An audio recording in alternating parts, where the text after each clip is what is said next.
Hi, Don. As the chairman and CEO of Lightyear Capital. Good to have you. Neil, it's nice to see you. What's the biggest economic issue he faces? I think the biggest economic issue he faces is people's feeling that the economy isn't doing well. Jobs are not growing, but in fact the economy is doing okay. It's very selective though. States like Ohio, to name some, have been hit particularly hard, but in general the economy is growing, jobs are coming back slowly, business is becoming more productive. But it doesn't feel that way. We also had reminders that factory orders dropped for the second month in a row. Right. We've had some slowness on the labor front, like you say.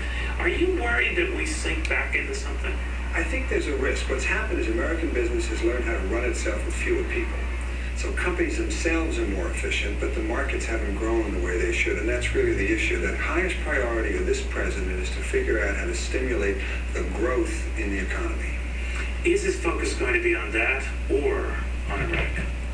Well, he's got to focus on Iraq, there's no question about it, but he's an astute politician as well as a good leader, and he must be listening to the people. In his own speech today, emphasized mainly domestic issues.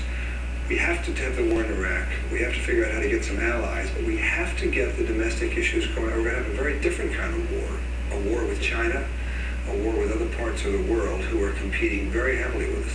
What do you make of the fact that in the middle of this, you have interest rates that are moving up, the dollar moving down, and concerns about whether foreigners want to continue investing in this country? Well, that's always a big issue. We have a big deficit, and a growing percentage of it is financed by the foreigners. My view on all this is, first of all, basically the foreigners are investing in the United States. So in a way, it's constructive that they have a stake in our health and how we're doing. Secondly, the dollar is the world's currency. And third, where else is the money going to go? It's such huge amounts of money. Into the euro.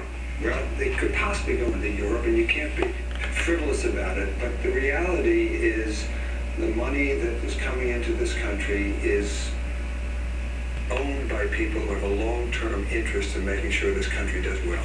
All right, now you're a powerful Republican, right? You're well known in the circles. Well, at least one of those words is correct. Okay, but here's the rap against this president and this Congress. They can dole out the tax cuts, nothing wrong with that. But when it comes time to cut spending, they've been the biggest abusers. And this president has guilty by default because he hasn't vetoed any of it. What do you make of it? I think it's a fair comment. I think cutting taxes has worked out to be a